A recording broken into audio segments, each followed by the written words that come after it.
Old Alabama Gardener, and in this video I'm going to show you how to make a delicious stuffed green bell pepper just picked straight from the garden.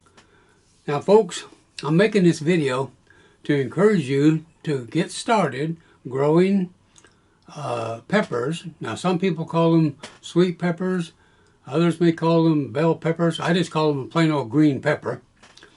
So we're now at the end of February, and if you're in zone 7 or 8, now's the time to get the seeds started. So if you plant the seeds around the 3rd of February, like I'm going to show you mine, then in about 4 weeks, this is what you'll have. You'll have a tray of small pepper plants ready to be potted up and ultimately transplanted into the garden. Now peppers are one of the easiest plants to grow, and the reason why is because hardly any insects bothers a pepper plant.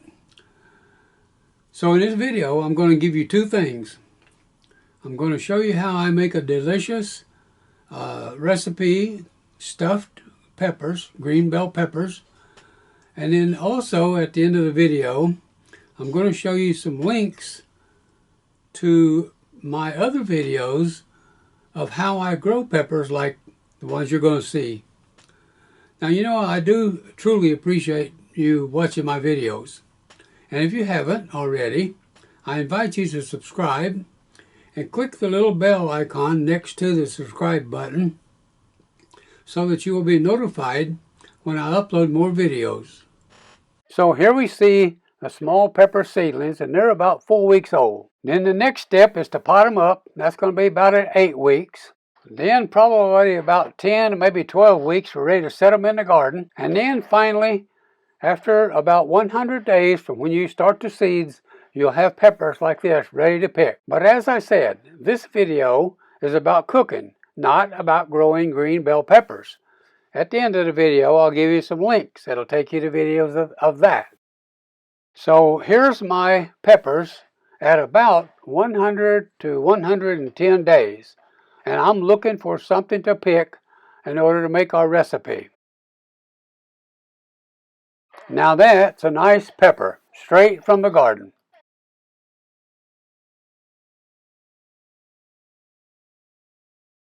This recipe is really great, no matter whether you make it as a Mexican flavor or whether you make it as an Italian flavor. First I want to chop up some onion. I'm going to use about 1/4 cup, but you could use whatever you want, 1/2 cup if you like onions, maybe even a little less.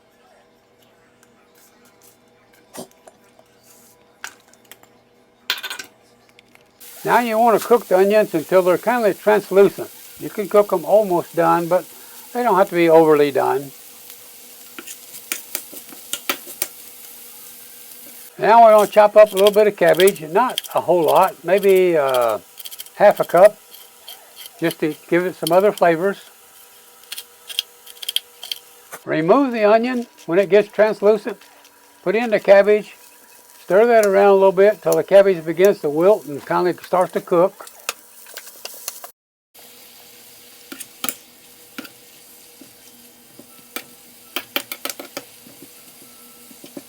Now I have combined both the cabbage and the onion. They're kind of cooked together a little bit.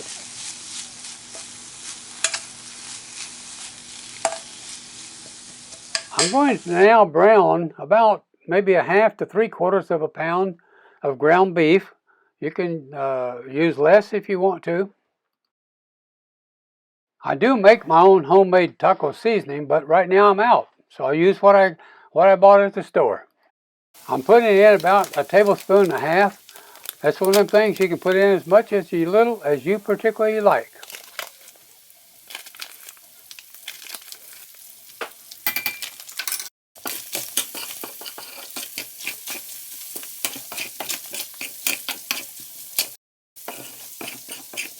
I started with just a little bit, maybe 1/2 of that jar of tomatoes, but later I decided I needed them all, so I dumped the whole jar in, as you'll see a little bit later in the video.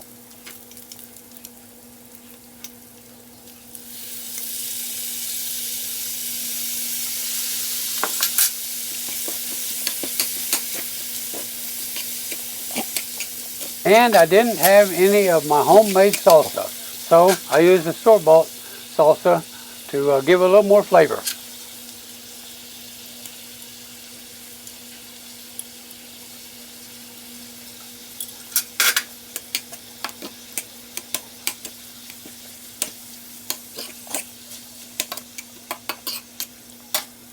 Now you can add salt to your own taste, but I added about half of a teaspoon for this amount of mix.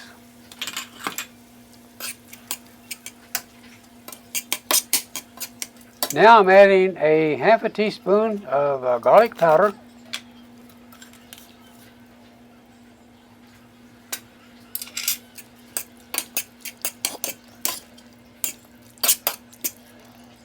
and next I'm going to add in the cooked cabbage and onion mixture.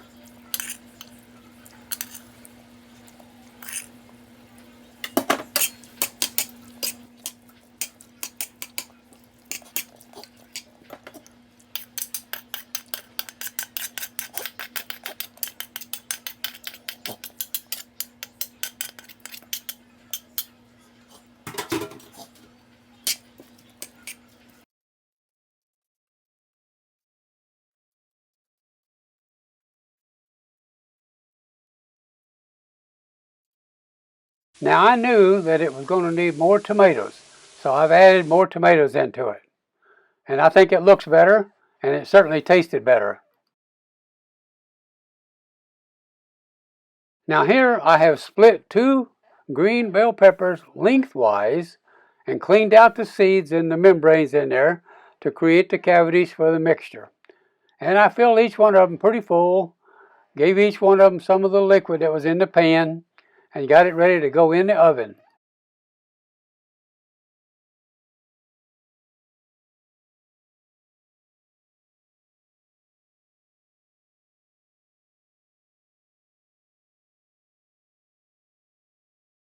I topped each of the peppers with some shredded cheddar cheese and placed it in a 350-degree oven for about 30 minutes or until the peppers were tender. And this is what you wind up with.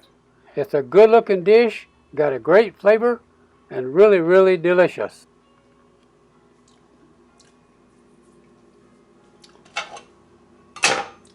So let me get a bowl and get one of these out. I'll slice it up and get ready to give it a taste.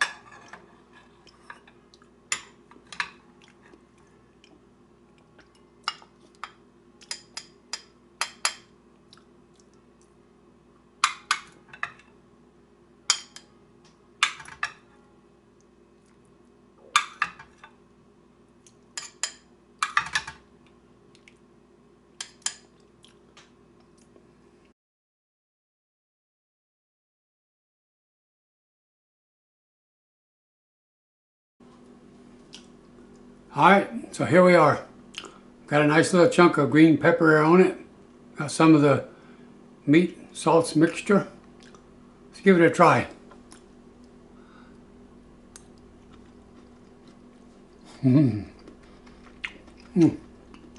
That's good.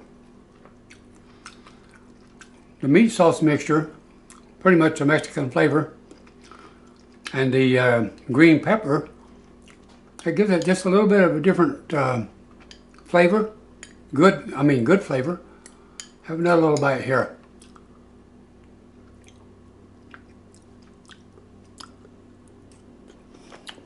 You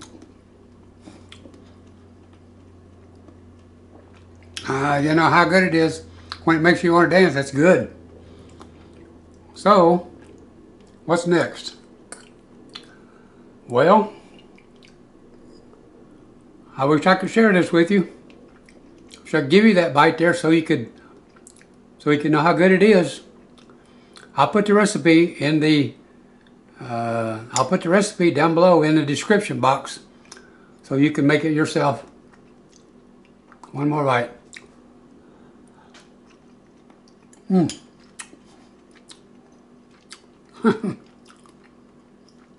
That's good.